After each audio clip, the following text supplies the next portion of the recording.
computer. Welcome to West Virginia Commonplace. Stacy and I went out on an adventure this weekend. We did our first press for a Comic-Con, and it was in Huntington. Stacy, please tell everybody a little bit about the initial experience of us going to Comic-Con. So this was the Huntington Comic and Toy Convention. This was our second year doing the Huntington Comic and Toy Convention. It was our first year going as any type of press, social media influencers, podcasting related type thing, which was a big difference in the two, I think. Yeah, it is a big difference. And this Comic-Con it kind of feeds off of the Lexington Comic-Con. Right. They're ran by the same people. And overall, to me, it was a pretty good experience. We got a lot of different interviews, and what you listeners will get to hear in this episode basically will be the actual live, somewhat edited because I took out a few ums and this and that, but you're getting pretty much the raw 2-day event. Right. So basically what we did is, if you've never been to a comic convention or toy convention or anything like that, you have your celebrity guests, which are lined up against the wall. If you're a guest coming in, you're going to have to pay to meet them, to greet them, to get their autograph, all that stuff, which if you've been to Comic Cons and conventions, that's nothing new to you. It kind of just gives you a feel for the land. And in the center of the location are your vendors, which are your comic book sellers, your toy sellers, your writers, your illustrators, your just anybody that wants to be there, basically. Yeah. Whatever you want to create. If you do stuff at home, they had some cups and t-shirts makers, little random stuff like that. So what we did is we didn't do a whole lot of interaction with the celebrity guest because, they're already out there. The name's already out there. We're not saying they're not important, but we're just wanting to shine the spotlight in a couple different areas. Yeah, definitely agree with that. And another thing that I like that I found out about comic books is, we know writers and all of that stuff, but there's people that actually color the comics called colorists.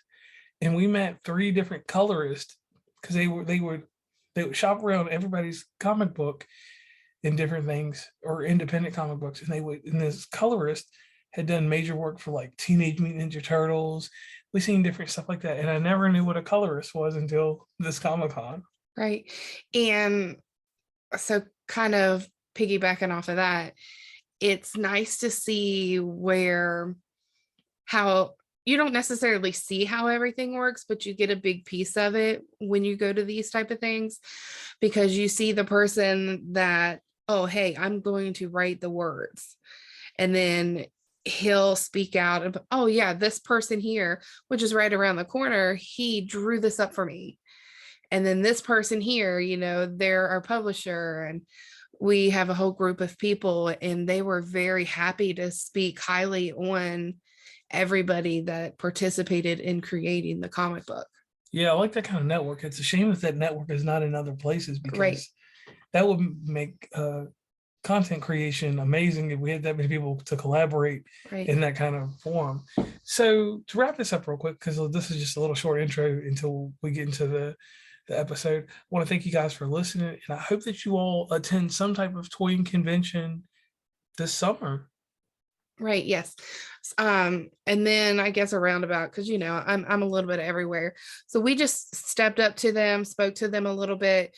You're going to see their social media handles if they have them in the bottom.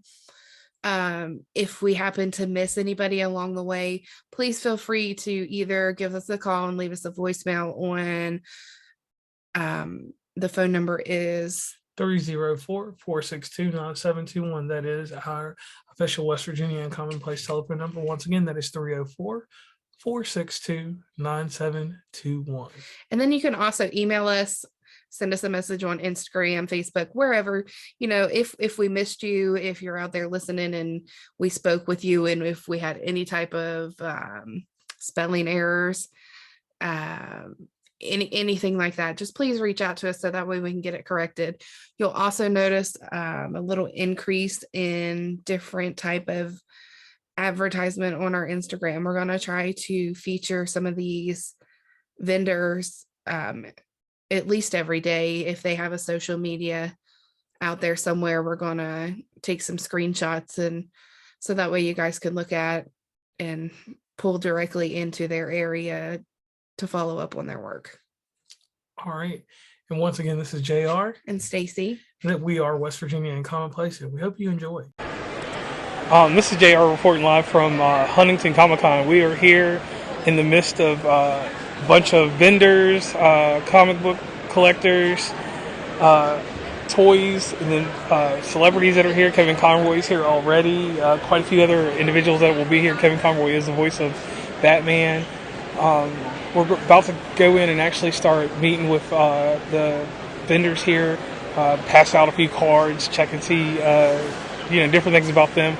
Got a little nervous jitter, carrying a little too much with me, but we'll definitely keep going through this, and we're going to get some nice interviews for you guys today. So stay tuned. This is JR from West Virginia Uncommonplace, and I have with me Al Richardson, Big Al Comics. Big Al Comics. So where are y'all based out of?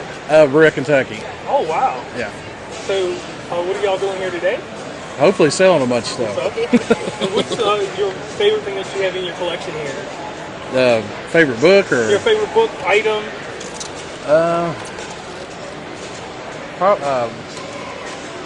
I like the Perella art, so Okay. Perella art, anything Perella art, I love it. All right. And where can people find you on social media? I'm not really on it yet. Oh, you're not?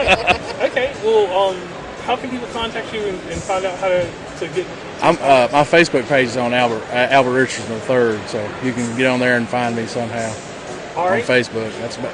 And anything else exciting going on after this Comic-Con? I don't do a whole lot. I do like maybe 3 a year, so. Okay. I just do it for a hobby kind of deal.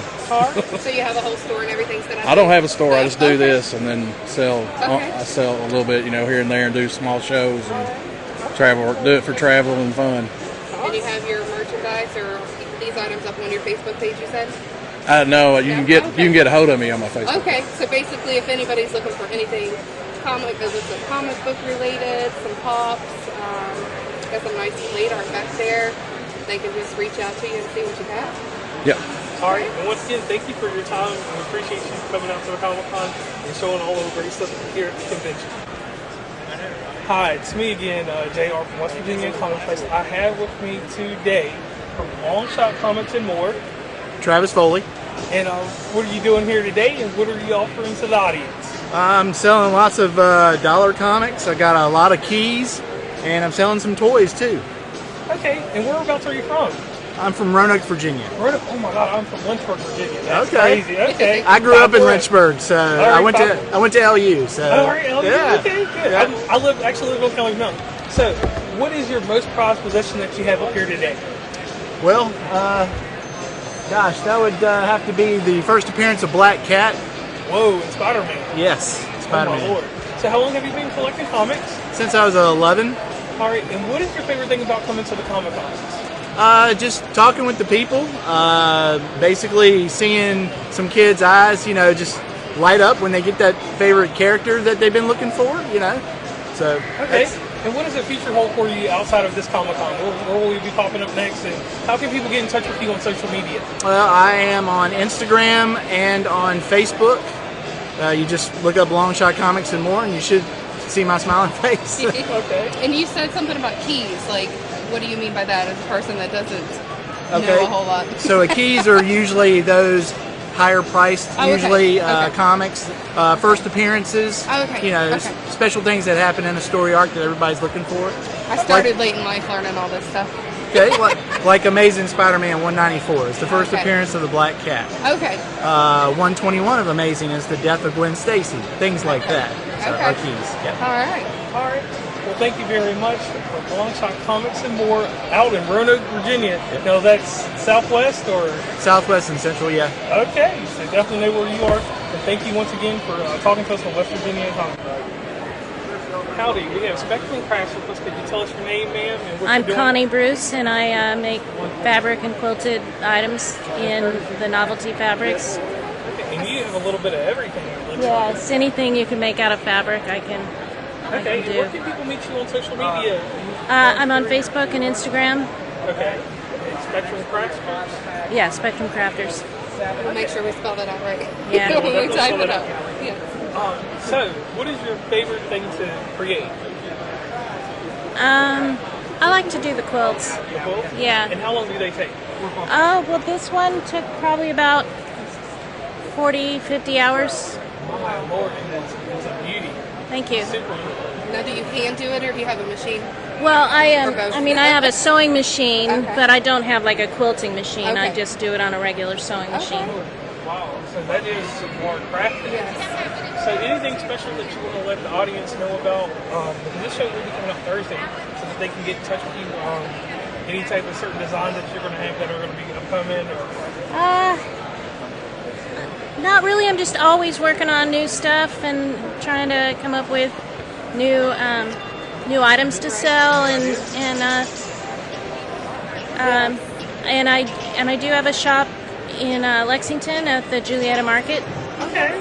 And we do see quite a bit of things. Are those They're cornhole bags. cornhole bags? You got And the some, microwave bowl cozies. and then we got some pillows. These quilts. are actually a blanket so it's a blanket that folds into a pocket to make a pillow. Okay, that is awesome. See the pocket? Okay, and then some aprons here. Yeah. If you have a cast iron skillet, she's got some of those holders to grab on to those. And the bags. Yeah. All the patterns I designed myself. They all look very nice. Thank you. And we want to thank you so much for talking with us. Yeah. Afterwards, I hope that you get a lot of business and like on that quilt just looking at it. Yes. 40, 50 man hours on that right there. That's amazing. Thank you very much. Thank Go ahead. We also, what you don't see here is we also do repurpose bourbon bottles and other bottles and make wind chimes and lamps and pendant lights, and we use barrel heads and make tables and Okay. And then she said some of that stuff is available on their website and stuff, so we'll make sure we tag all that information down at the bottom so you can check them out. All right, thank you. Right now I'm talking to the owner of Madman Toys. Can you please tell us who you are? I'm Justin Maddy. I've been selling collectibles for 10 plus years, and my mom helps me make custom jewelry and coasters at Recycle Comic Books. And where are y'all located? Currently Anstead, West Virginia, but I do have an Etsy store and an eBay store as well. Anstead, West Virginia. That's Fayette County. Correct, yeah. Okay, man. Anstead. What else is out there? Hawks Nest. Yep, and y'all have one of the greatest nursing home facilities, the Anstead Center out there. Yes. Also, it's a great area. So, what is your most prized possession here? Probably the Millennium Falcon right now, the Lego. It's the Kessel, like from the Kessel Run from the Han Solo movie. Okay. And where can people meet you on social media, or how can they contact you if they want to buy something from you? On my Etsy store, it's like Madman Creations, West Virginia, and then it's Madman Toys on eBay. Okay. Do you have Instagram or Facebook? Currently, I just have Instagram, but it's just for personal. So. Okay. And we want to thank you for your time and this amazing collection you have here, especially Moonlight Solar Surfer. And these are the jewelry she does? Yes. Great. Yeah, and coasters, like I said, they're from Recycle Comics. Okay. I like that. Right. Definitely some nice stuff here. Different things you don't see every day, and especially at stores. So it's always nice to shop small and local. Oh, yeah. Yeah, greatly appreciate it. All right. Thank you for your time. That Sticker Boutique is here with us. Could you introduce yourselves? What is it? Could you introduce yourself? I'm Beth, and this is my daughter Alana. How are you doing? Whereabout are y'all from? Here in Huntington. We live in Westmoreland, yeah. All right, neighbors. So what are you guys offering today at the Comic-Con? So today we have a variety of stickers. We have over 200 categories with a total of over 20,000 stickers. We offer dice bags, dice trays, metal dice, micro dice, regular dice. I also make, they're called cage dice necklaces and keychains. It has a 20-sided dice that you can remove and you can put yours back or put a different one back. And we have our dice trays. So really a lot of Dungeons and Dragons and then stickers. So what got you started in all this? My brother-in-law is Mike's Minifigs over there. Okay. And it started with just stickers and came to a convention and was like, stickers are not going to cut it. $1 an item is just not going to cut it. And I saw his sales and how, you know, popular his stuff was. And I was like, you know what, I need to add something. So my son is 23 and I was like, hey Bryce, what should I add? And he said, dice. And I said, okay. So that is how this all got started. Okay, and where are you guys at on social media? Honestly, we're not. I'm the worst person for social media. I have nothing. I mean, I have Facebook that I like maybe check once a month. She makes fun of me because she has everything and I have nothing. And I tell her all the time, I'm like, make me one of them things, them pages or something. And she's like, no. So unfortunately, I'm not into technology at all. I don't have anything, but I'm here. You know, I'm here in person, so. Right. And is this the only one you do, or do you do other ones? No, as well? actually, we go as far as South Carolina. We have one next month in Greenville, South Carolina. Okay. We'll be doing SavassaCon, and we're just kind of growing as we go too. Like I said, we started out with literally just stickers, and we're just growing, and hopefully this time next year we'll, you know, be really large with as far as our product goes and stuff, and we just learn as we go. Right. And if you can get her to help you out, you know. She's great. She is. Well, no, I mean with the social media part. Oh, that, Yeah, no, yeah. I'm not holding my breath. No. And maybe we'll catch you guys out at the GalaxyCon in Columbus in December.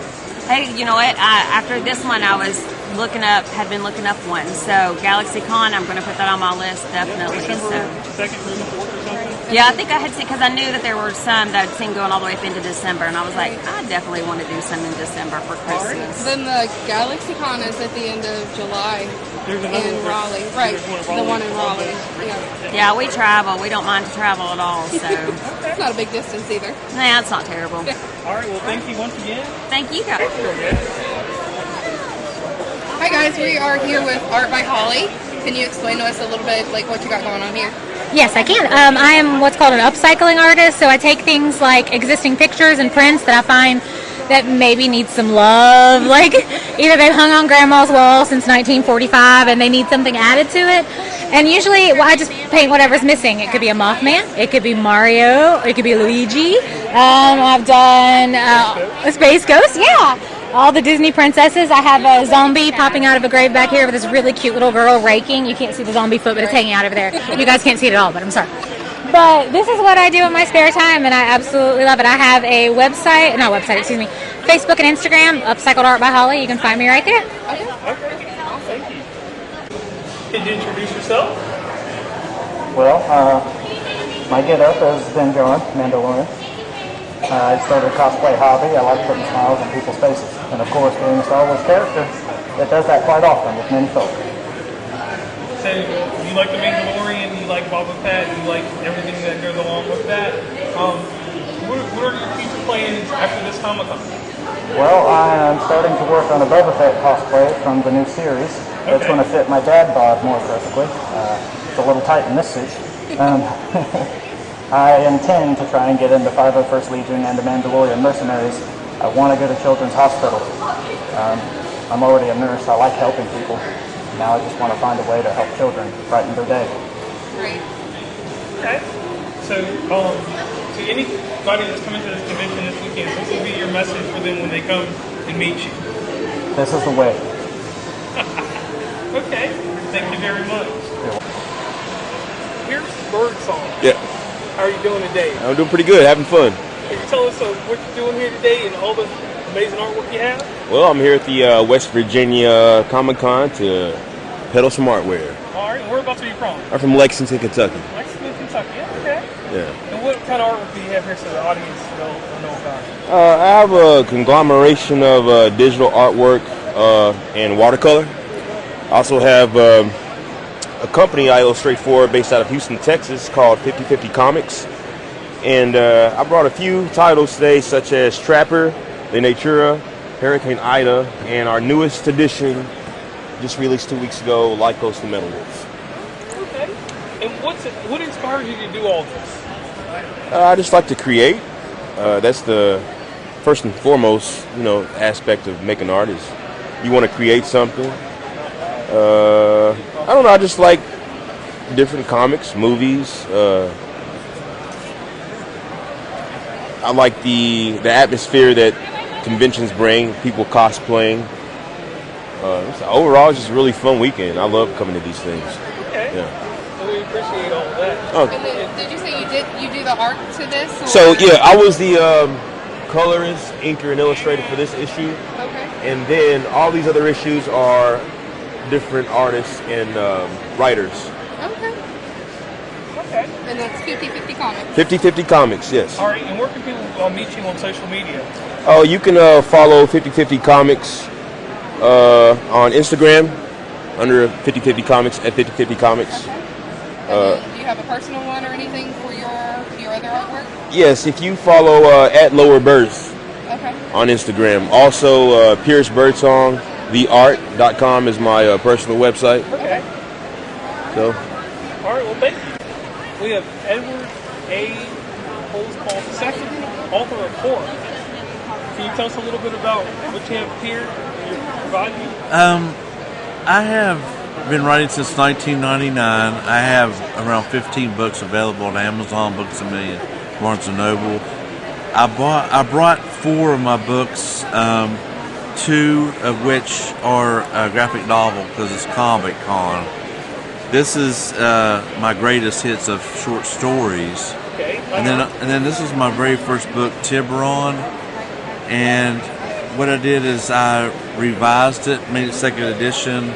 Because after you write your first book, you look back on it and you think, oh, I can do better than that. So it's about a new species of underwater sea creatures that terrorize the Key West.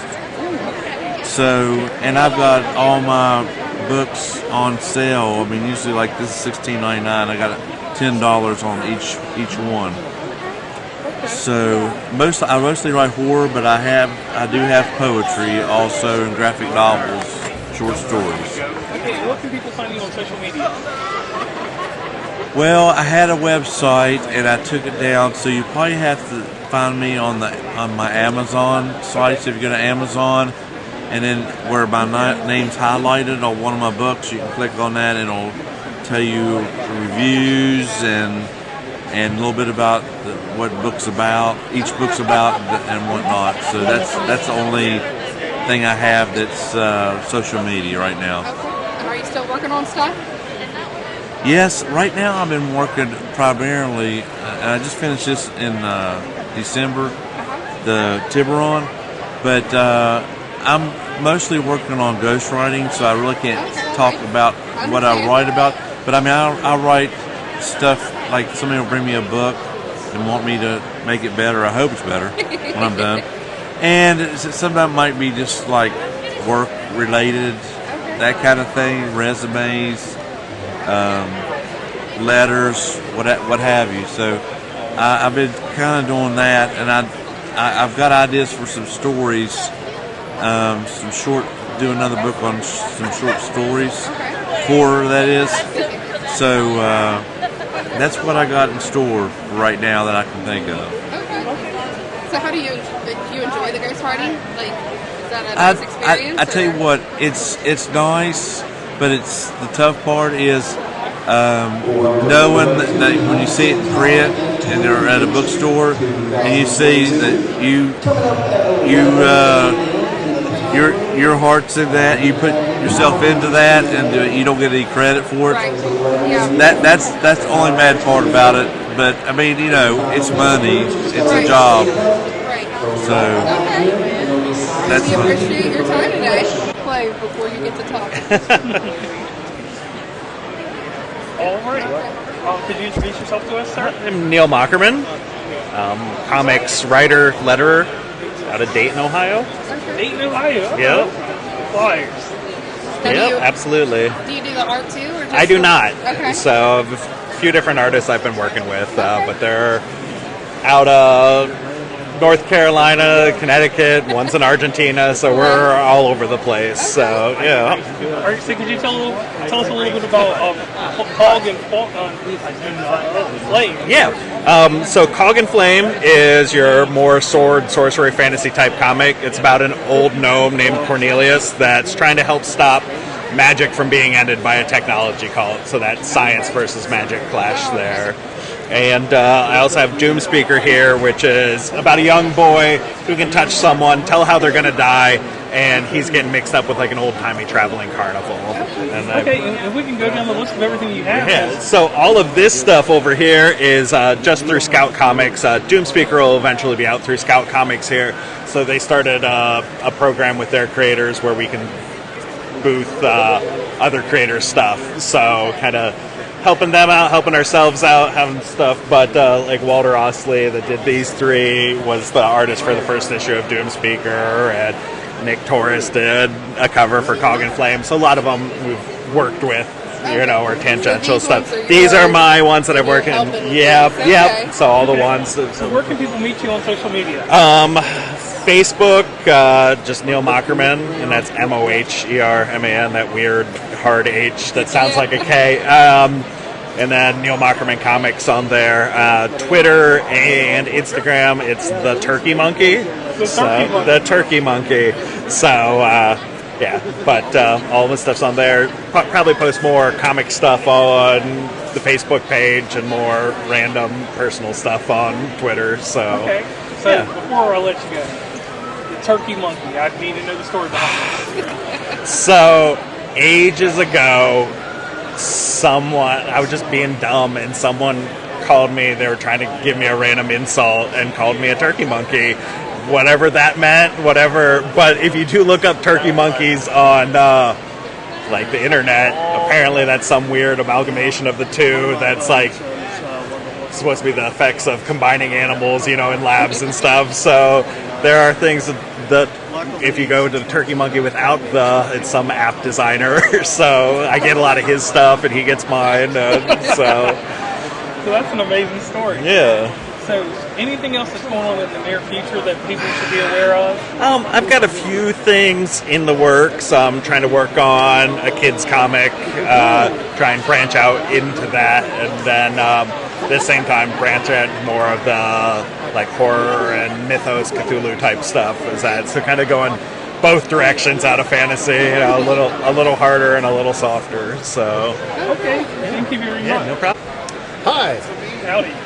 James I am James Maddox. I exist in this space. Used to be a Huntington native.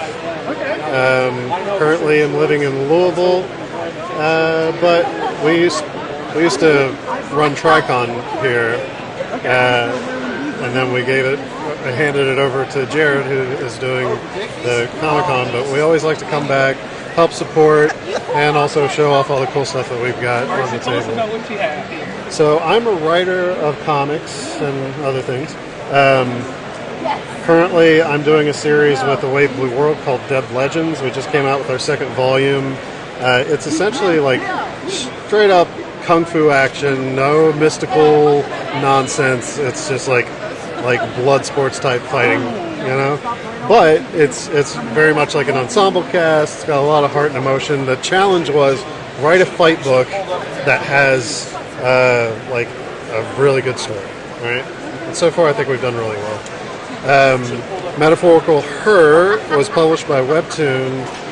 We wrapped it up last year, I think. So it's all done. It's all finished. You can go read it for free, and it'll be coming out in bookstores everywhere at the end of this year. through Rocket Ship Entertainment. It's essentially like a punk rock poetry kind of story. Very much visual metaphors happening all throughout the book. So you see, since it's all digital at this point, I've got these coloring books that show like the different metaphors. So you have like internal conflicts and saviors and breaking through the walls. It's all depicted in like a very visual way. After that, we got a bunch of self-contained short stories and graphic novels. I like fighting, I like emotional stuff, but my love of horror knows no bounds. So like the horror show, Ark and Pulp, these are all one-shot comics that I did that are just like creepy, monster, soaked horror stories. The Nightmare Unknown series is kind of my take on a Twilight Zone type of thing. Okay. So they're self-contained stories, but you can see like I have a cameo at the beginning, like doing like a Rod Serling kind of imagine, if you will. And then the last book on the table is an anthology called You Died. It was published just recently and was nominated for an Eisner, so I'm technically an Eisner-nominated writer. But it's like a death-positive kind of storybook that gives death a little bit of a pep. So yeah, Sometimes you need that. Yeah, so that's what I do. Okay. And do you do the illustration as well? Nope, just right. So Gavin Smith did the art for Dead Legends. Dave Stoll did the art for Metaphorical. Michael Main, who's over there, did the art for Arkham. Ogden Falls is Landon right there. And then, I basically work with my friends that have a lot of artistic talent. I do like that you give the credit on the front. Yeah, for sure. Yeah, they're good people. They make me look really good at what I do, so, yeah. One quick social media plug. Can you tell everybody where they can meet you on social media? So they can find me at James C. Maddox on everything. Okay. All right, thank you for your time. Can you introduce yourself? Tell us who you are and what you're doing. My name is Nick Wentland. I am a writer and a colorist, and here today I am peddling some Teenage Mutant Ninja Turtles, and I did the colors on all the covers for these. I got a couple originals as well. I got a steampunk Civil War story and my debut novel that's kind of like a Western set in purgatory. Okay. I just need a quick auto on this. I didn't bring any paint. You can keep going. I can multitask. All right. I put it on the cover, Nick. I put mine on the cover. So what was it like working on Teenage Mutant Ninja Turtles, a comic? Well, it was kind of a bucket list thing for me. Like many kids that my age, I grew up loving Turtles from about the time I could read. So getting to work on them and seeing my name on an inside cover next to Kevin Eastman's is pretty awesome. All right, tell us about your novel, please. All right, Drayburn is a story about a man who has this absolutely unbreakable will. They live in this world where the sun never sets, or the sun never rises, it only sets. It appears in the sky and sets.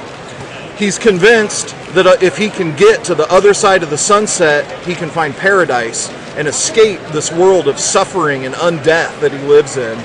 And it's just about his unshaking path to try to get there, no matter how bad of things he has to do, no matter who he has to get through, he is trying to find the road to paradise. How long did it take you to write this? I co-wrote it with a buddy of mine, and I'd say we worked on it, the initial draft, probably for about a couple years, and then we did about a year of beta testing and editing. So I'd say about a little over 3 years altogether. And where can people find this book? You can find that book on Amazon. Drayburn. And you can also find it on BrokenIconComics.com. Okay. And then where can people find you? You can find me on Facebook. I think I'm Nicholas Wentland on there, and on Twitter at @NNWentland. Thank you very much. Yep. I am here with chadmstrohl. Please tell us a little bit about yourself. Hi. So I'm a writer currently working on a few different books. Today I have the graphic novel Infinity, A Tale of the Inferno, which is based on Dante's Inferno but with a little bit of a modern spin. It's currently published by Caliber Comics, so it's actually the first title I've had published officially, but I also have some independent titles that I'm working on. A Western called Ride or Die, a story, like a supernatural story called Michelle, which is about the archangel comes to Earth and assists basically a widow and his daughter that are in some trouble. The Strong, which is sort of the best thing I can say about that is it's what if the Hills Have Eyes met Jason Bourne? So it's a bit of a fight, and it's currently in production, and it will be picked up by Broken Icon, which is right across the aisle from me here. So once it finally gets done, it'll be the second official published book. Okay. Now there's some artwork over here. Yeah, I dabble in some artwork too. Dabble. It looks like a little more than dabble. Yeah, it's not my pursuit, I guess. Yeah, so I wrote and drew Michelle, but I have other artists that work on these books. So I do the writing and have other artists do it, and then this is just some pen-up stuff on the side that I do. This is sort of like the hobby, I guess, the drawing, and this is what I actually want the job to be. Right. And where can people find you? Let's see, chadmstrohl.com. Is it Chadim? Yeah, chadmstrohl.com, and that shows what currently I have in the works and some samples of the stuff I got. Okay. Are you on any other social media, Facebook, Instagram, anything like that? I do have a Facebook, but I don't have an official business Facebook. So yeah, just the website is what I have.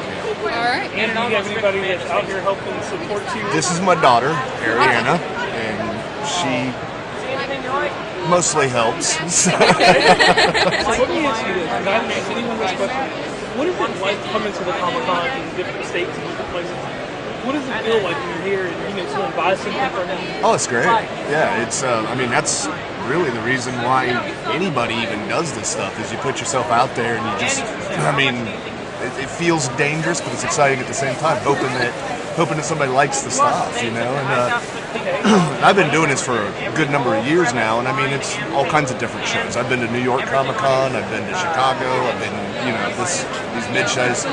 This here, so Huntington and Dayton, so Gem City and Dayton, I consider those sort of my hometown shows because I'm from southeastern Ohio, so I'm just right in this area. So. All right. Now here's my last one. You're out here, you did the artwork for your comic here, and then you had other people do artwork for you. What is it like to see your actual material out in the open? Like as a podcaster, I just record episodes. So, like, you mean like when you have a vision of something and then you see somebody else? That's great. I mean, it's a great feeling. It's neat to see other people's interpretation of it too, because it might not be exactly what you thought you saw, but if you get the right artist, it turns into something, Like, say, for instance, these guys here, I had this idea for a story for a long time, but didn't really know what I was going to do with it. I ran across these guys on the internet, and I saw their art, and it felt like a acid trippy fever dream kind of looking stuff, And I immediately just went, oh God, that's for Inferno, and got a hold of the guys, and they loved the story, and they did it, and it worked. So, and to see what they are able to do. Over the course of time, it took about a year to do this book. We're currently almost finished with the sequel, with Purgatorio, and over the last few years that I've been working with them, they've got to the point to where now I think they can kind of read my mind. I don't have to put much in the script anymore. They just kind of know what to do, and it's really cool to have that kind of connection and to see it come to life. Thank you for your time. No problem. Introduce yourself, please. Hi, I'm Landon Franklin, artist that works for Broken Icon Comics and part of Wayward Cross Studios with my twin brother, and I draw comics, prints, take commissions, all that good stuff. Okay. So what's your favorite one that you've done so far? My favorite book I've drawn so far is Ogden Falls. Okay. That I did with James Maddox from Broken Icon. Fantastic. It's a great story. It was a town where a quarter of the population goes insane, and this guy's going back there to try and make things right. So fun. And how long have you been doing this? Since 2013. Okay. Traveling shows. So out of all the artwork you've done, what is your favorite artwork that you've worked with? Like, I mean, like something specific that's in one particular piece. Like, what's your crown jewel, basically? Oh, my crown jewel. Probably the cover I did for Bunny Mask. Okay. that was probably the one that it was an homage, but I really enjoyed working on that, especially sort of studying how Jack Kamen's artwork was, and just learning from that. So that was a lot of fun. And if somebody wants to reach out to you, where can they find you? They can find me on Wayward Cross Art on Instagram and Twitter, and Wayward Cross Comics on Facebook. Thank you for your time. No, All right. How are you doing today? I'm good. How are you? Can you introduce yourself to the audience? Yeah, my name is Adam Fields, and I'm a comic book creator from Ohio. Okay. And what have you created? So I have created a comic book series called Prowl. I've also worked with a nonprofit out of Cleveland, Ohio called the Sub-Zero Mission. When the book is called The Blue Coat Missionary. I've also worked on a independent title called Scales, Inc., Point of Authority, Screen Boy, and Urias Jewel. I've also done covers for Image and Aftershock Comics for We Live, Department of Truth, and Beyond the Breach. Okay, so what is your Prowl deal with role out of everything that you've ever created? Prowl. That is, I write and illustrate that series. Okay. Yep. And where can people find the series? They can find it at midnight27studios.com. Okay. And what else are you doing after leaving this Comic-Con? I'm going to sleep. Sleep? Yes. No. After this Comic-Con, I'm actually going to be moving. My studio is going to be shut down for just a little bit because we're actually relocating to Cleveland. But then after that, I'm going to be firing back up Prowl and working on a whole bunch of other projects I wish I could talk about. Okay, so definitely we'll find you somewhere out there, Parma, somewhere Yes. around that area. Yes. And we'll definitely catch you at the Comic-Con, Galaxy Con in Columbus. I will actually be at Cincinnati Comic Expo in September. I'll be in. I'm trying to think of where else I'm going to be. On my website is my full list of my tour. I haven't memorized it yet. And then we'll make sure we connect your link tree in there so everybody's able to Absolutely. to find you and reach out to you if they have questions or want to. Yes, I would love to talk with everyone. Okay. All right, thank you. Bring it down if you need to. I mean, I could stand up. I mean, Whatever's comfortable for you. How are you doing today, sir?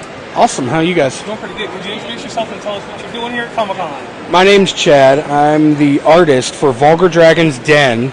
All my stuff's originally done with mechanical pencil and Sharpie, but then I bought the machine that lets me put my artwork onto stone tablets as well as metal because I want it to outlive me. All UV treated, so it's not going to fade on you. And I mean, it's amazing. Thanks, man. Everything you have. So what is your most prized possession out of everything you create? I mean, it's tough. It's like saying pick your favorite kid. You know, I create all these piecemakers and all of it. Parents have a favorite child. I mean, I love that one up there. That took me 35 hours. That's mechanical pencil and Sharpie. Sutherland. Yep, that's from Lost Boys. David. Yep. Okay. Yeah. When he signed it, he didn't believe it was pencil. He's rubbing the corner. He's like smudging. He's like, that's pencil. I'm like, that's what I told you, man. So where can people meet and greet you on social media? I am on Facebook, Instagram, Twitter. I'm on all of it. It's Vulgar Dragon's Den. I'm usually at a different show every weekend up and down the whole East Coast. So you can run into me. I'm usually the only guy who has decent looking metal. Yeah, I mean, 'cause everything that you have here, after we're done talking, I'm definitely going to take a visual if you don't care. Yeah. It's amazing. Well, the newest thing I started is these shadow boxes here. So check these things out. You could scan this QR code and watch his sentencing. You can scan this and watch a Motley Crue video. Scan that, watch a Pantera video. So they're like a little interactive. You know what I mean? Clip from Ghostbusters. Stuff? I can, yeah, Okay. absolutely. That is, I like that Dragon Ball Z. Yeah. Well, dude, my Dragon Ball, I'm doing a board for every character. It all connects. It's going to be a giant mural when I'm done. And are these bookmarks? Yep. Everybody loves bookmarks. You just broke his pocket. Well, once again, I want to thank you for your time. Thank you, guys. And once again, please tell everybody where they can meet and reach you on social media. You guys can see me on Facebook. Well, I mean, yeah, I guess you could see me. Facebook, Instagram, Twitter, Vulgar Dragon's Den. I also have my website is vulgardragonsden.com. Hello, I'm Nick Madden with Pixels Get Stitches here at Huntington Toy and Comic Con. We do hair accessories, perler bead art, canvases, stand-ups, magnets. We also do purses and embroidered art and keychains and the like. Okay. Where can people find you on social media? So we're, like I said, Pixels Get Stitches on Facebook, Instagram, Etsy, or we even have our own website. So any of those will be able to reach us easily. All right, and can you tell us an interesting story of something that's happened, like a misfire or something that's happened real odd when creating any of this? Yeah, look up here. We got a Bouette. She actually took us 16 plus hours to make. Not counting the canvas. It was just something odd when making her, like all the black you see up there, it just wouldn't line up correctly, and her body just kept getting offlined, and it was just the most frustrating 16 hours of my life trying to get her up, and finally she looks good, she's up, and I'm happy with it. So all right, and what is your crown jewel out of all of your art here? What is one thing that if you had a chance, if you were a customer, that you would buy from here today? Personally for me, it's the Power Ranger canvas, because Power Rangers is basically my life when I was growing up in the 90s. Actually, if you want to know a cool story about this, if we're going to Ranger Stop Atlanta next weekend, and if this actually doesn't sell here or there, we're giving it to Karen Ashley, and she's going to auction it off for at-risk use. So yeah, but if I had to, if I bet that'd be even at 300, I'd buy it hands down. So do you place each of these by hand, or? Yeah, well, we use tweezers for the most part. Sometimes we do it by hand, but yeah, it's generally by hand, and just once you get it out, you tape it and pull it off the boards you make it on, and then you iron it. Okay. So depending on how you iron it, sometimes they come out looking really great 8-bit, and sometimes they fuse a little together and they make a mistake. You got to make new ones. But yeah, and my wife actually does all the ironing on those. So. Okay. And you said you do the canvases on the back side as well? Yeah, all of them are actually attached. So each one of them are painted differently. Like the Power Ranger one is actually poured paint, whereas most of the rest of these are actually spray paint. Okay. All right, we'll take it off. Yep.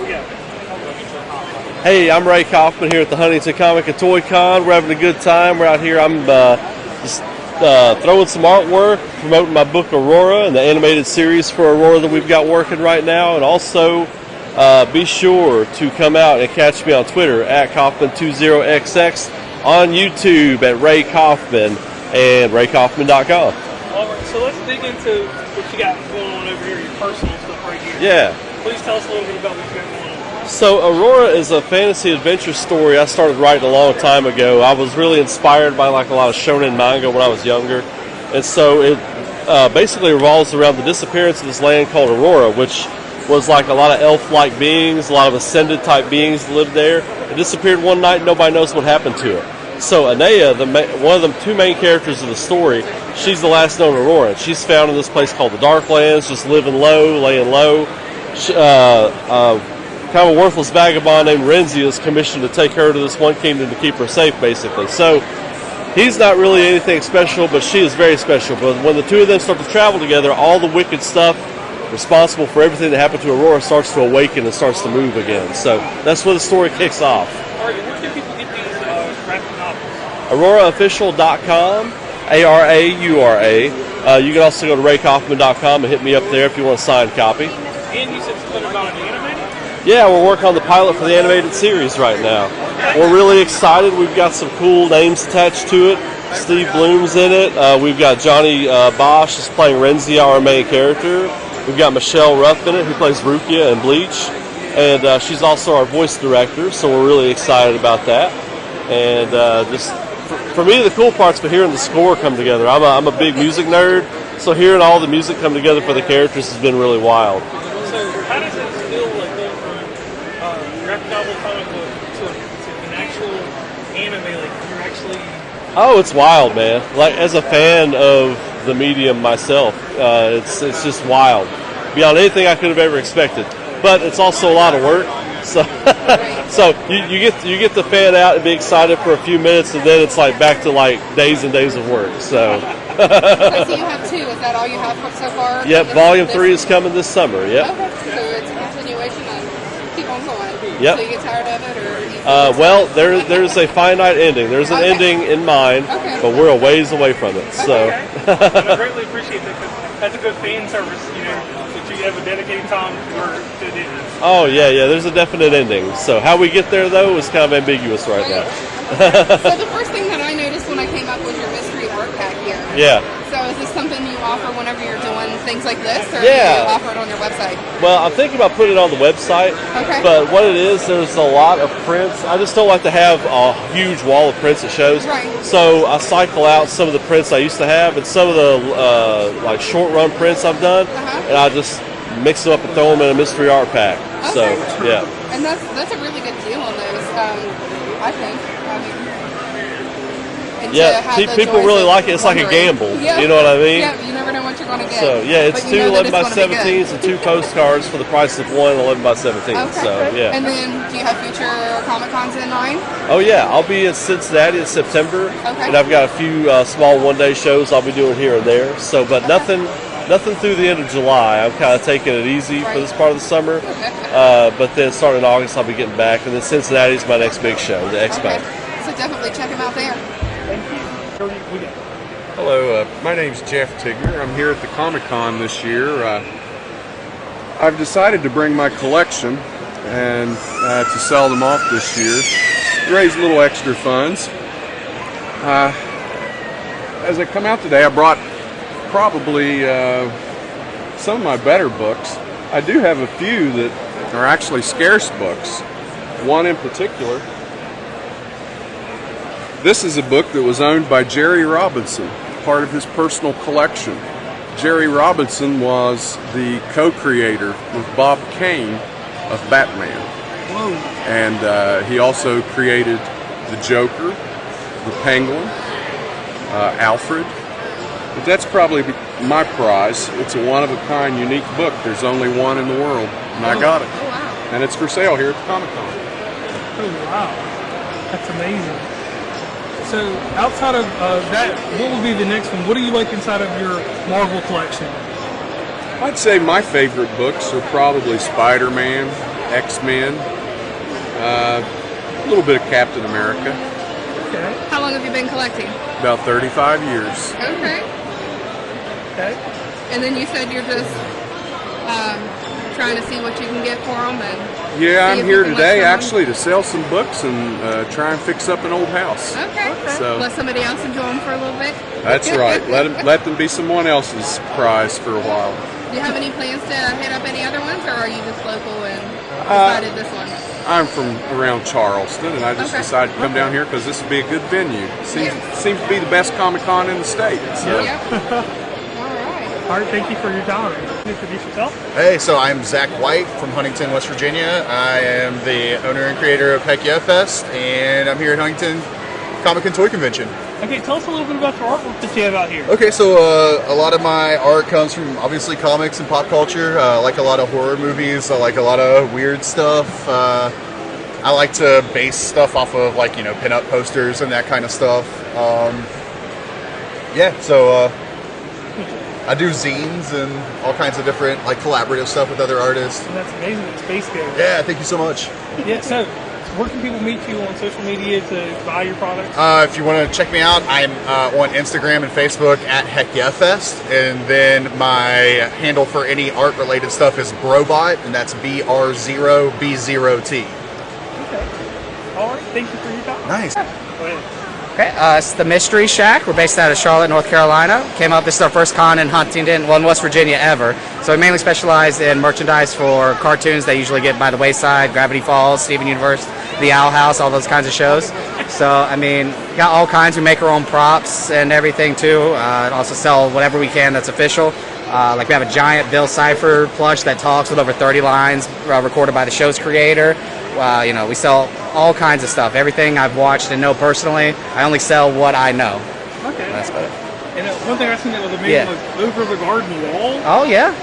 That's included in all that stuff. Yeah, you don't see a lot. I just got those back in. Yeah, the Wharton Gregg plush. They don't make a lot. We also have some blind bags, but you know, stuff gets discontinued. There was the art book and all that kind of stuff. It's just gone. So you have to get it where you can. So I try to get it all in one place for the fans. Okay. Yeah. And where can people meet you on social media? It's Twitter is the Mystery Shack. Instagram is the Mystery Shack Shop, and otherwise just themysteryshack.com. Okay. All right. Thank you for your time. Yeah. Okay. I'm Sam with Designs by Donut, and we do custom tumblers, t-shirts. We have candles and other things like that. We have stickers. The other Sam, he does all the work for it. He basically was told by the VA he wasn't allowed to work, so he had to find something to fill his time, and this is what came of it. So I mean, he did a good job of picking this. Yeah. This stuff looks amazing. He does a great job. Yeah. I see you got the glitter ones. Oh yeah, we have the normal glitter. ones. But he loves doing this. This is. Do you guys have a website or anything? We like do. that? It's designsbydonut.com. Okay, and they can order through that. They can order through that. We do have an Etsy. We are trying to move away from that, but we do still have it active right now. Too many extra fees. We also have a Facebook, Instagram, and TikTok. Okay. So you can find us on any of those as well. And, They're all going to be Designs by Donut. and you make them all in-house? We make them at home, yes, and we ship to anywhere. Okay. So yeah. Awesome. All right. Hi, I'm Jason Montgomery, and I own Monty Inc. And you have various artwork. I see Gravity Falls, Moonlight, Blade. So what inspired you to do these? It's all stuff I like. I pretty much draw the stuff that I like. You know, if I don't like it, then if I'm drawing something, then I'm just, there's no reason to draw it if I don't like it. Okay. And what's your inspiration behind getting into drawing? It was my daughter, really. She draws, and I hadn't drawn for years. And when she started drawing, I just started drawing again, and my brother does this as well. He does shows in Cincinnati, and we both kind of do this together. So, okay, yeah. All right, and where can everybody meet you on the social media platform? On Facebook, it's The Art of Jason Montgomery, and on Instagram, it's Monty Inc. Art. Okay, thank you very much. Thank you. There you go. Okay. Well, we started with the pink elephant. I just drew it, and then people asked me, can you make this a sticker? And I had no idea how to make it a sticker, so I Googled it. And so I send everything through Sticker Mule. I just upload the art, and then they send me stickers. But as we progressed, people have, can you make this? Can you make that? And we just keep adding and adding to it. So it just keeps growing on its own at this point. So you design these all yourself? Yeah. Okay. Yeah, I draw in Photoshop. Okay, so where can people meet you at on the internet to get these? I have a Facebook page, Amanda Hooser Illustration. Also Redbubble. I have a lot more stickers on Redbubble than I've actually purchased to sell as physical things. But also the t-shirts, hats, travel mugs, a lot of different other items you can order on there. She said stuff like for the Cabell County area. Yes. Yes. Hamlin. All the old defunct high schools that all got combined into other high schools. We've got all the old bars in the 90s that closed. That you got to be a certain age to remember, but they're a lot of fun.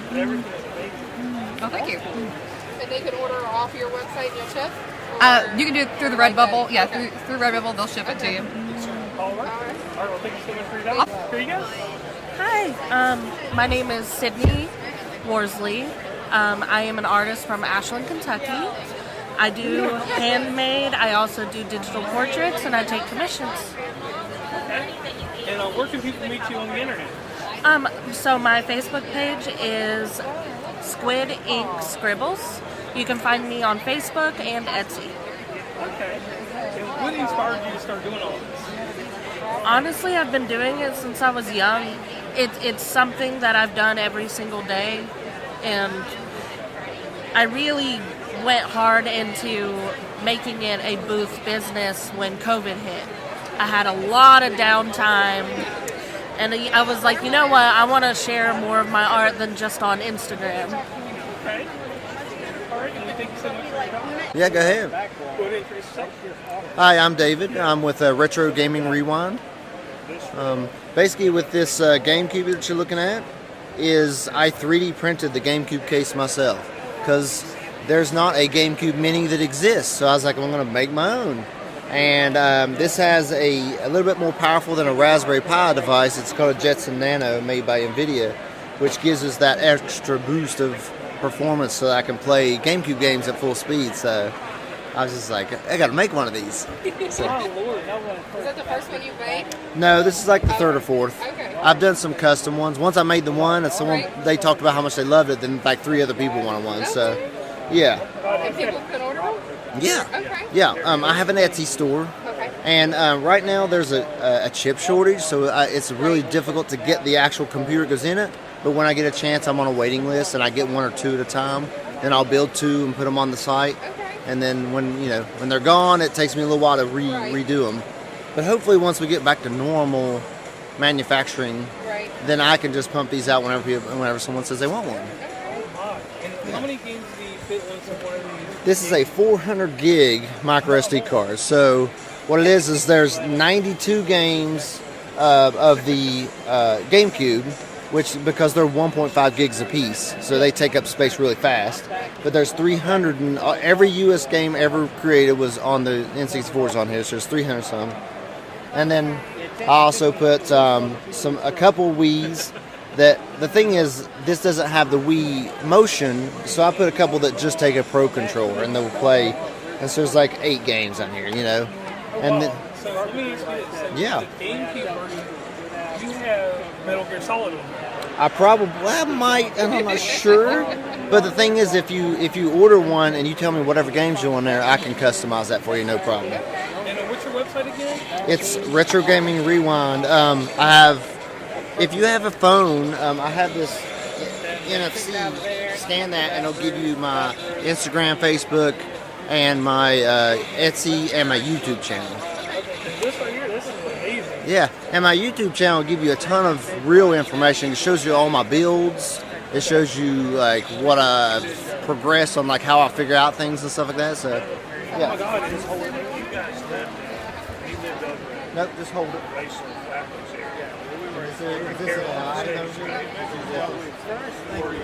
This is amazing what he has here. Your chip is at the top of your phone. So that should give you all 4 sites there. What's that? What do we have right here? Yeah, so I 3D printed this mini arcade. Everything. And I put a 7-inch screen in there. And it has, 6 buttons so you can have a wide range of all the gaming you need. And then you got your start and select. But I put a Raspberry Pi 4 in the back of this one. You can barely see it. It's lit up there. This is stuck. There we go.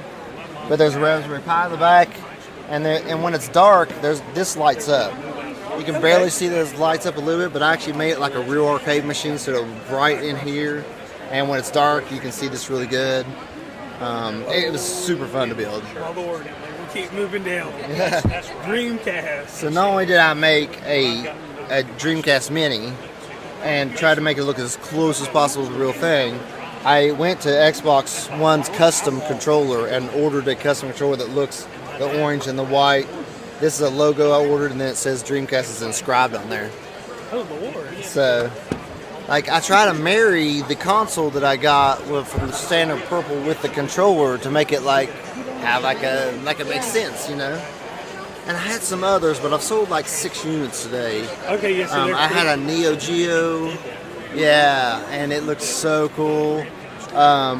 I made it. It looks like the original console, but it's about this big. It has a Raspberry Pi. It has all the Neo Geo games on it, and yeah, it's super fun.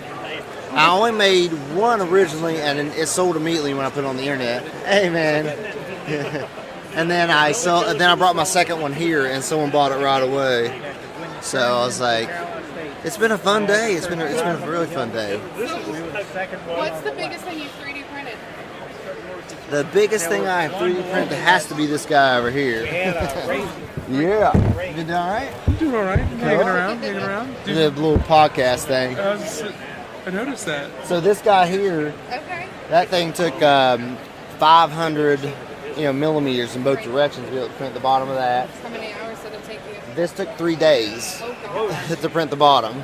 And then I printed his legs separately, his arms. He has 2 body parts and his head. Each of those took a day. And then I resin printed his brother in the front which is like a different method of printing. I've And seen people do the the articulate. on TikToks. It's making those cracking noises and stuff like that when they take them off. It's pretty cool. These come off the 3D printer like this. I didn't join this together. Wow. Have you not watched one? I'll have to show you some videos. They're called articulation. There's There's all kinds of them too. They branched out from just being dragons to like squids and all kinds of stuff. I've seen some people do Pokemon. Yeah. And they're pretty cool. I saw Ariel where her tail is articulate. Yeah. So Ariel from Little Mermaid. Yeah. Those are really cool. And do you sell this stuff too on your sites? Yeah, I'm starting to. I'm starting to blend in the gaming is what I started with, and I'm starting to blend in with the 3D printing. We had 3 plants here that I 3D printed Pokemon planters. Yeah. My wife painted them and then put a plant in them, and right away she had like 1,800 likes on Facebook. So I put 6 of those on my page, and I've sold 3 of the SpongeBob house. So. And so anyway, yeah, I'm definitely starting to integrate more of the 3D printing stuff in there. Yeah. Thank you for your time. All right, there we go. Hi, I'm Myra. I'm with Collector Kingdom, and we're happy to be here today. And what are y'all doing here today? What are y'all selling, and what kind of memorabilia do you have? We have a lot of different collectibles. We have some old school toys. We have a lot of Star Wars autographs that are done, and then we have, of course, our awesome mystery boxes that are filled with all kinds of really cool stuff. You certainly can get those easy. Okay, and when did you all start collecting this stuff? When did you all start doing Comic-Cons, and how did all that come about? Oh, my husband has been into it for a long, long time, but back in 2005, we actually put on conventions as well. We have. So we just kind of got into the business of it. So all of the autographs we have are people who've been to one of our shows, and then our toys has just come along the whole process. All right, so what is the crown jewel out of everything you have here today? What's something here that's just special to you that holds a place in your heart? Well, 2 different things. Okay. One is this little Popeye Nintendo game. It is so old, and I love Popeye, so that is one of our favorites. That's a real collectible. You don't hardly find those anymore. And the other is my Revenge of the Nerds. I don't even think I've got it up there. That's signed by all the cast members of Revenge of the Nerds. Oh, wow. So where can everybody meet you on social media? They can go to collectorkingdom.com. We have a website as well as social media, our Facebook page. Okay. And I want to thank you for your time. Oh, thank you. Appreciate it. Perfect. Yep, so my name is Madeline. I am from Huntington. I went to school here at Marshall. I sell geeky and galactic glow-in-the-dark toys, art, and jewelry. Today, I brought a lot of product to do with gaming and game development. So I've got like a ton of dice, a ton of like giant D20s. Honestly, I say giant, but like I've got chonkers, and then I've got like heckin' chonkers that are over there that are like dense boys, and I absolutely love them. I'm also doing a raffle for this dragon egg here. I've got a bunch of new 3D models. I've got a lot, man. Like, I've got a lot. So do you print this stuff? Yes. Okay. Yeah, I have like a small fleet of printers now, so I'm a little fancy. We're also doing a fundraiser for the Trevor Project. So all of our flags here, for every flag that's bought, we're donating $1 to the Trevor Project, and they're like, you know, I'm loving it though, because like I have a full sheet here of donations, so that makes me really happy. So yeah. And you do the stickers and everything like that as well? I do. Yeah, those are. Oh, do you want to get a sticker, honey? Alrighty, just $1. Perfect. Thank you. But yeah, they are. Sorry. Thank you. But yeah, they are waterproof, weatherproof. Stick them on a car, you'll be good. Like, they're totally fine. And where can people find you? So I actually pulled my website, so they'd have to contact me directly. Yeah. Okay. unfortunately. Facebook or I email? am on Facebook, I'm on Instagram, I am on Etsy, so if they saw any product that they absolutely loved or heard about, they can just message me through any of those, and I can just reach out and be like, boom, here you go. Okay, and is it just your Just name on Maddie's Facebook? Marbles. Okay. Yep. All right. I grabbed that name on everything. Yes. Thank you. Thank you. Yeah, sure. My name's Joe Barta, and I'm from North Carolina. We have Be Kind Rewind VHS notebooks, where we take VHS covers, the cardboard covers that the movies came in, and turn them into notebooks and journals. Okay, and how did you come up with this concept? What made you decide you wanted to do this? I'm a fan of movies, and I kept seeing people throw out VHS tapes. They would just set boxes at the end of their driveway. And I'm like, this is really cool artwork. You know, these are mini movie posters. And this artwork is never going to be made again. And some of it's just designed for the VHS. So I started collecting the covers just for myself, not knowing what I would do with them, but I wasn't going to put them in the dump. And I was in a thrift store one day and found a binding machine for notebooks and book binding. And I'm like, I know what to do with that. So I did a few, and people liked them. We started selling at like open air markets and craft markets, and it was fun. People really enjoyed them. We got invited to our first Comic-Con, and we found our people. You know, the pop culture people. It's just so much fun talking to people about their movies, their favorite movies, and it's like almost like being back in the video store, going back through, looking at all these, Family Video. all these titles that you remember looking at. It's Let me ask you this: what has been the most prestigious one that you've made? the most prestigious one. Prestigious or the hardest, or we'll do it even better. What's been the rarest one you've made? The hardest ones for us to get are the horror movies, and particularly from the 1980s. Nightmare on Elm Street, Friday the 13th, Halloween, things like that, because the horror fans are still watching their VHS tapes. So when we first started about 4 or 5 years ago, we got some. We made them into notebooks and stuff. Well, since then, there's been a resurgence in collecting VHS. So if we get those now, we set them aside and say, we're not going to make a notebook out of this because there's somebody who wants this tape too. So we respect the genre as much as we can, but we have a ball doing it. Do you ever have people just like give you their old ones and say, here, do something with this? Yes, we've actually ended up, over the past few years with a network of people that look for them for this. They'll call us and say, hey, I'm at a yard sale, I found this, or one lady her favorite thing to do is yard sales, and she finds them and she'll offer them $1 for a whole box or something, and she'll call us every 3 or 4 months and say, I've got 200 for you, come get them, and we make some notebooks for her and kind of trade out, and it's a lot of fun. So we have people looking out for us, and they're on the hunt as we are. When we're not at a con, we're in thrift stores and everywhere else. And I noticed that you also repurposed the tape itself and not only the case. Yes. Well, we try to use as much as possible. Right. We can only use the cardboard covers, not like the plastic Disney cases. But we also take the VHS tape, which we end up with lots of them, and we made trays to display all the notebooks in. We've made some small bookshelves, umbrella stands, shadow boxes. You glue them up, get creative. I mean, I saw one guy online made a kitchen island out of VHS tapes. We also use the top of the box. Again, as we were trimming the boxes, we just saved the tops, thinking maybe we'll make bookmarks or something like that. And somebody said, oh, you should make a magnet out of it. And it's like, well, that was genius. The tops are the refrigerator magnets, which we didn't think would be a big thing, but everybody loves them. They're $1 a piece. You can't go wrong for your favorite movie. And then where can everybody find you? We are actually we're pretty limited on networking and social. We're on Facebook. You can find us at Be Kind Rewind VHS Notebooks.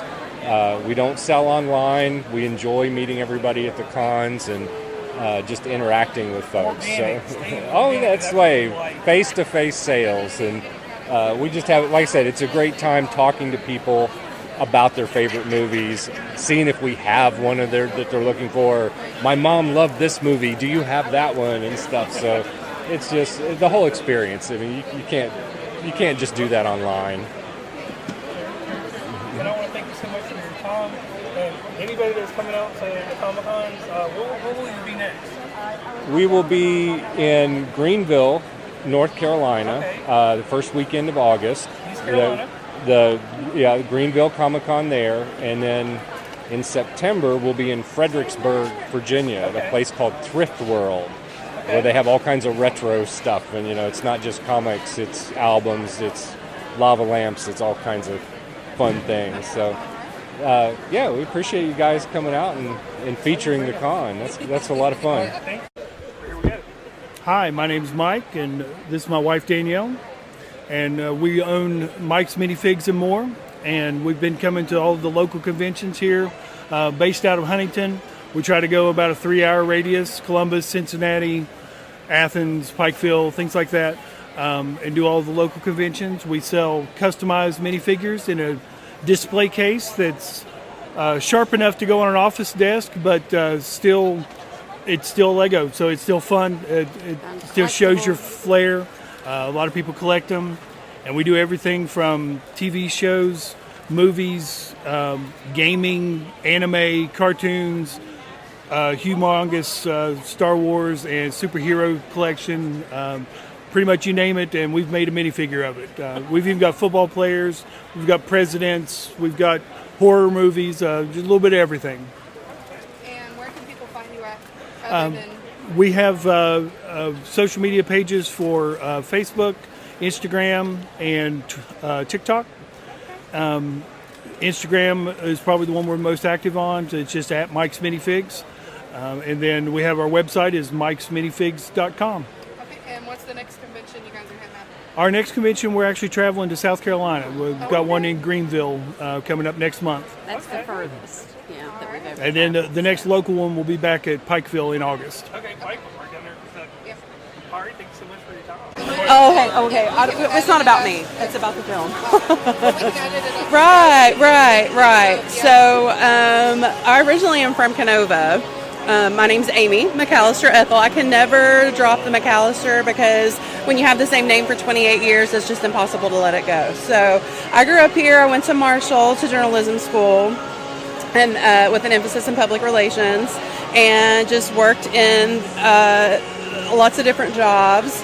And I started a family here. So my son, he's 11 years old, and he's got lots of fun, different interests. And some friends of mine from Huntington who I knew that were involved in the local theater community, Joshua Taylor, who is the director of this film, it's called In the Name of Me and You. Whenever I heard about they were doing an open casting call for a 10-year-old, which he has since turned 11. But so we just thought, I asked him, I'm like, do you want to do that? He's like, oh, yeah. And normally he was never the one to get like up on stage and act or do anything like that. But he was like, yeah, I'll do an audition. And he is like one of the what they call creative and talented students. Back in the 90s, we used to call it gifted, but he's one of those. He's just smart, and he was able to learn those lines, and he did great. This is our full-length trailer that you're seeing here. I can send you the press kit if that's something that you want to have, if you need some B-roll or something. But he went and auditioned, and they loved him, and he showed up on. Sometimes would have to wait around, but this movie, it was filmed completely locally in Huntington, one time in Lucasville, Proctorville, and in Ashland. So, and all the entire independent film project, it's all of us are local.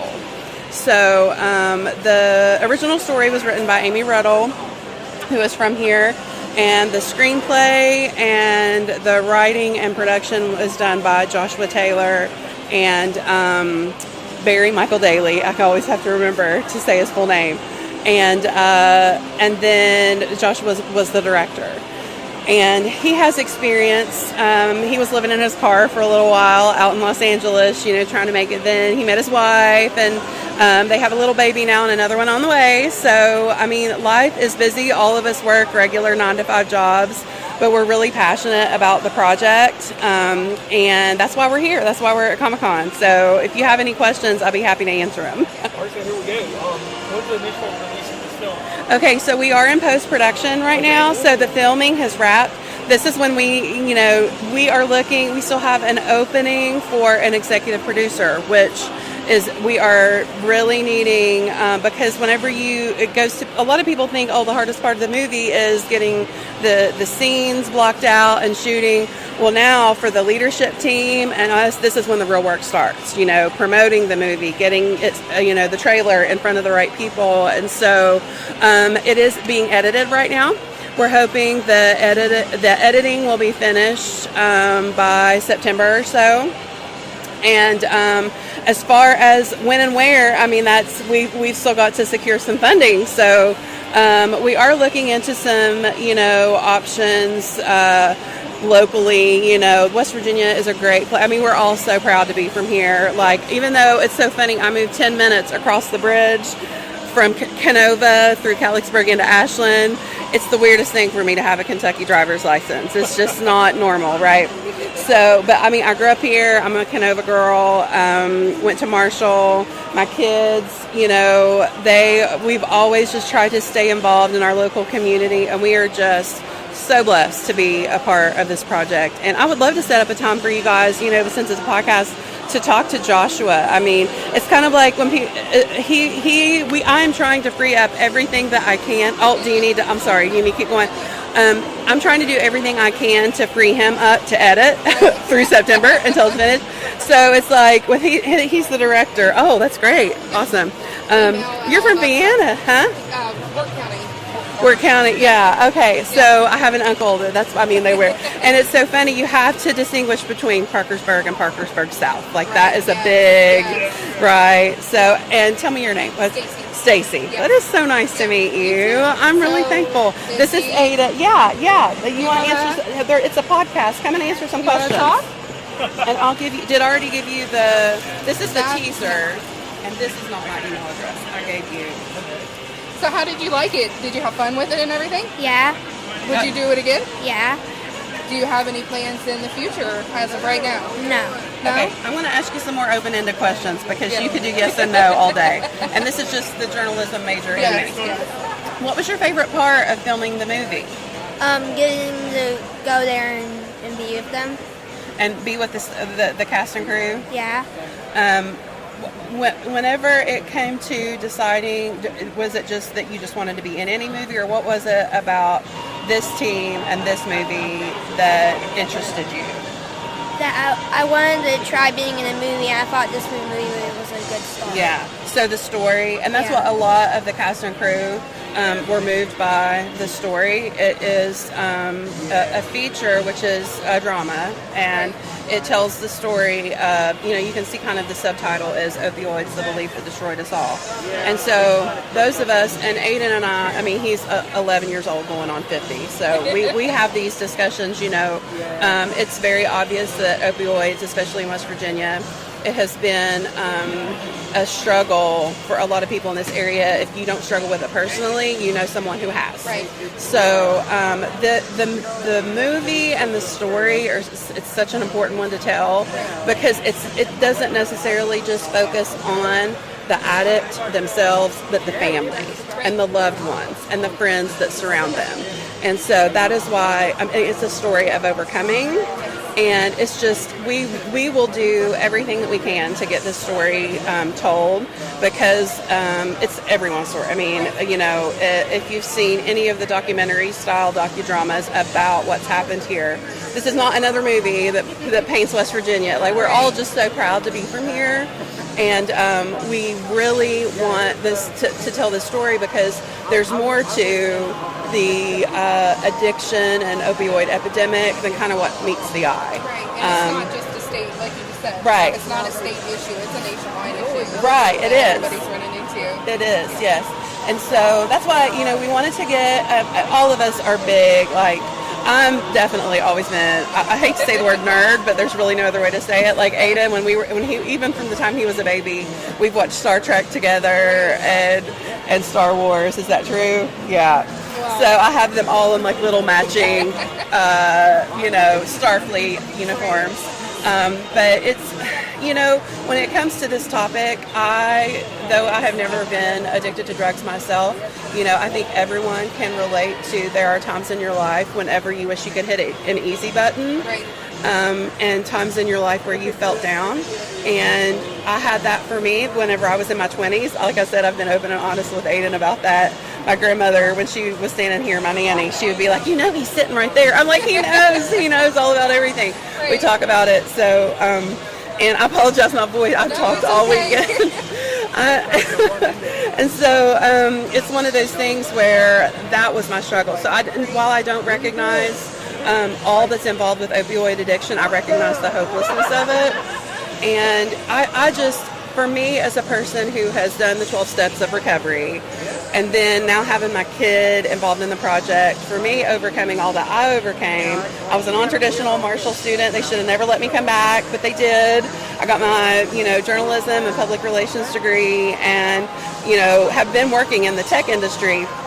The agency that I'm with now is based out of Los Angeles, and it's just really neat that this little West Virginia girl can put her talents and loquaciousness, if that's my talk, to use. And I'm spending my time. We blocked off our whole weekend for this event to tell as many people as we could about the movie In the Name of Me and You and Trey Costa Entertainment. So. But yeah, if you have any follow-up questions that you think of, feel free. We are an open book. We would love to connect, and do, and it's something too, it might be better prepared when if you have some questions instead of just meeting us on the spot. So, well, you helped out a lot with us. Yeah. Yeah. Oh. I do have 2 questions though. What do you do other than whenever you did this acting thing? Like, do you do sports? What do you do to have fun? I participate in an academic team at my school. Okay, that's pretty cool. Yeah, he won. He was in the top 5 in the region for science. Okay. So he's like every episode of Big Bang Theory, right? But it's nice because where we live at, and that is one of the things that people. There's a kind of very big stigma, I think, with people who are from Appalachia, and the people because I work on West Coast time because all of my a lot of my coworkers are in Los Angeles. They love my sweet Southern accent, but I'm a hard worker, right? Like you show up and you learn it, live it, love it, as they say, and there's just such a stigma that people might be uneducated, or I don't know. I mean, I don't even want to say that they're. And so there are so many creative, like I feel like if you walk through Huntington, when you walk through Ashland now, Ironton even, there is just kind of a resurgence and a rebirth of art and not just artists like painting, it's films, it's writers, which is something that I do, as a hobby and my favorite. I mean, it is such an interesting time to be a part of this community, and I'm so proud of it. And anything that we can do creatively, hardworking wise, to show that from this community how proud we are, and there's more to us than meets the eye. That's what this is about. And so I'm really excited and thankful to be a part of the project, and even more so that my kid, how many kids at 10 or 11 years old get their own Internet Movie Database page? He's on IMDb, and how does that make you feel? I'm famous. He feels famous, yeah. Which you get out a lot more to that IMDb, huh? Yeah. This is just the beginning for him. But I'm trying to get him, encourage him to do like local theater right now. A friend of mine from journalism school is doing Heart in the Park. They're doing a production of Into the Woods, and I begged him when they were calling for auditions, let's go do it, and he was like, no, I just want to do another movie. Like, being in front of all those people at the moment, I'm like, how many people do you think that we hope are going to see this movie? But it didn't bother him at the time. It's a little different, right? It is. You don't have the live people, but also you don't have to worry about the risk of messing up. Right. If you mess up, they can edit it out and that sort of thing. I get that. Until they get tired of doing it, huh? Something that I've noticed too that was, it was really great for Aidan a lot of it is waiting and patience. Just as a parent, you want your kid to learn that. And two, following instructions, being able to be quiet when you need to be quiet and all that. There was a lot. And then learning the lines. I mean, he had a lot of lines to learn, which originally was not the case in the original script. So I think that as it went, that there was an updated screenplay. I mean, same things like that happen, and I'm not giving away like the family recipe or anything. It's just with any project, you have to be nimble, you have to be flexible, to things that come up. But the last thing I wanted to mention is that we are having a 5K in Ashland next weekend. We need sponsors, we need runners, and all of it's to raise funds. All the proceeds are going to go towards the post-production and promotion of the film. So whenever you go enter into any film festival at any level, it costs money to do so. And that's what we want, is we want eyeballs on our film, So we're having this event next Saturday morning. And it's on tristateracer.com, which is there's a lot of races on there. Anytime anybody wants to run a race, that's where normally they go. But did you need something? Yeah, is there any way that other people, like if somebody in California would like to donate, so they just reach out to somebody in one? Yeah, we have a Patreon, which I highly recommend for any, especially new artists or any kind of creative endeavor. It's a great way. There are a lot of podcasts that started out as some of my favorite ones, which I won't name drop, but I'm a podcast. I love listening, and it's my goal to have one for myself. But it's like I have 3 kids. He's my oldest one. Between doing that and working, remotely, it's hard. Like I don't even have 5 minutes to myself, much less time to record a podcast. One day. But if you want to shout out one or two, we don't mind. For my favorite podcast, my very favorite, and it's something having to do with the same grain of addiction recovery and childhood trauma. It's called Something Was Wrong by Tiffany Reese. She won an Iris Award, and I'm one of those people that subscribe, pay the extra $5. So every Thursday morning when it drops, that's the one. Of course, I love This American Life, NPR. That's the first one I ever listened to, was This American Life. And then, but of course, everybody listens to Serial and, S-Town was one of them. I really love a good murder mystery. Yeah. I have some questions for you. Sure. We actually have a little projector business called Sometimes Cinema. With the release of this, once y'all get to that video, are y'all going to do a video on demand, or are y'all going to set up at some of the local theaters? In Charleston, for instance, behind Taylor Books, there's Underground Cinema, which I think is called the Ford Corrine now. Are y'all planning on doing some type We are going to do a movie premiere. When and where is still to be determined. We've thrown around some ideas, like Keith Albee. We could, just because a lot of us are from here and it's very sentimental, in the movie We Are Marshall, it's the Keith Albee. So that was kind of our first go-to. We thought about maybe doing, whenever everything's finished, having the cast and crew.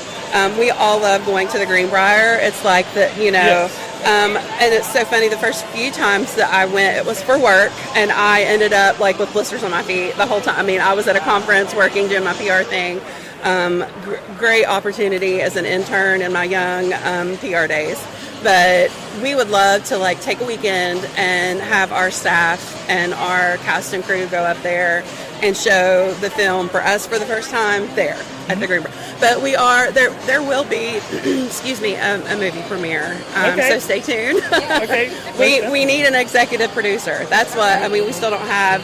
This movie has been, one of a labor of love where, especially the director has, and so many of us, but especially Josh Taylor, has poured in his money, his time, time away from his family to get this movie finished. And now the editing process, it's kind of like he's a one-man band. And so, this next process, it does. And that's why, we are still accepting angel investors. So after we do get the executive producer part filled, we still will be able to take on any investments, and there will be, possibly a return on investment. We never know. If you once you watch the trailer And even we have an opening sequence that we're showing to possible potential investors. Once you see that, like, I was in tears. I had chills. It was so good, and it's a project that I am so thankful to have my kid involved in, and that I'm blessed to be a part of as well. So, any last things that you want anybody to know about that we might have forgot, or anything like that? do you want to say anything else? Are we good? Well, something that we could mention is the website. It's tricostaentertainment.com. There's links to our Patreon, Instagram, and there's also information about the 5K on there.